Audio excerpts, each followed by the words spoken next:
We're back again with Oliver McGee, author of the book Jumping the Aisle, How I Became a Black Republican in the Age of Obama.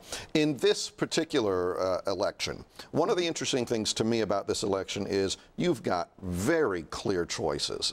I mean, some very differing views of America, the role of government, and all of that in dealing with our economic woes and that type of thing. Do you think that this time around that the Republican candidate, Mitt Romney, offers better solutions for the country and what we're going through now than President Obama does? For a struggling country with stressed national income, yes. He's coming from a capitalist point of view. I talk about three tenets in the book. As we go forward on getting to 2076, what I call America's tercentennial, erasing all of the issues that we have today. When we stretch out to our children and our children's children at that particular time, I found that it just goes down to three things: capital, technology, and free and fair competition. That's the survivability of America on getting to 2076, America's tercentennial. So I call it R&R for America. So clean it floats like ivory soap. Revolutionizing America in 1776 by our founding fathers. Reorganizing America after the Civil War in 1876. And I thought, you know, when we went to the bicentennial, we were reinventing America. We were reinventing institutions of government, church, family, schools.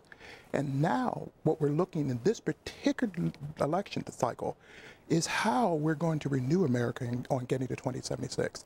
And if we look at capital formation, not only money, how we see money is formed, but intellectual capital, human capital, productive power, the value of savings and investments, we may need leadership that knows how to look at government as a capital formation institution and how it manages capital, how it does its household administration.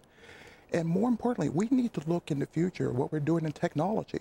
I like to call it the 7 techs: infotech, biotech, wireless tech, microtech, nanotech, cognotech, brain research, and elder tech. This is the college professor in you coming out now. But elder tech. I should be taking notes. When we're getting older generation, we're going to be moving people, ideas, and things, as Secretary Rodney Slater used to say. So, and I get what you're saying, and it sounds like what you're describing is, you know, a kind of a transformation that we have to go through. You talk about a revolution, and Barack Obama, before he was president, I think probably envisioned himself as being a transformative president. Yes. He may end up being more of a transitional president because of the things that have gone on during that period of time. But wouldn't you agree that the period of time that we've been in have had some very unique issues? We went through a great recession, yes, unequal by anything except for the Great Depression in the early 20th century, and that it's been hard to be a transformative figure during this period of time. There have been some very particular issues that had to be dealt with, the auto industry collapse, the possible collapse of the auto industry, and all of that type of thing. I think when the Obama era stepped in, they said, "Oh my stars, it's a lot worse than we thought." But that calls for a transformative figure, even a transitional figure. Hope and Change was transformative and transitional. But most of America, when we look at it, it's divided between what I like to call the Romney 47 and the Obama 47. And they're in their camps.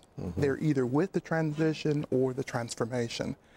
But the 5 to 6% in the middle are really looking at this issue and saying, what is America going to be for my children, for the grandchildren, and even further, as I'm pushing out in this book, on getting to 2076. And that's going to be about our money, our votes, our jobs, and our productive power. In what I tried to do in the book, it wasn't really necessarily about Obama himself, but Obama is a time era. I wanted to create an era, because it's an important era for the history and the future of America. And whether or not this era continues in this election cycle depends on that 5 to 6% in the middle. So you see the candidates kind of going through Ohio and Florida and Virginia. And I always say the road to the White House goes through Cincinnati and East Cleveland. Cincinnati, my hometown, and East Cleveland. The candidate that takes the Cincinnati-Hamilton County and the East Cleveland County is going to take Ohio. And literal, that will probably be the case this time around. We're out of time. Let me just a very short, almost two-word answer. For anything to get done, don't Republicans and Democrats have to get along better than they've been getting along? Because this is just ridiculous. The American people are now saying, stop fighting and come to solutions. I oftentimes say we need some more engineers in Congress, because we know how to get in and fix things and come up with solutions. Calculus is a very interesting subject, because I like to share that with kids and say, you can learn the math because you really have to get the solutions in calculus. I understand what you're saying, but before you get into any calculus, I'm going to wrap this up, because I will be in over my head. Oliver McGee, Jumping the Aisle, How I Became a Black Republican in the Age of Obama. Thank you very much. Thank you, Tony.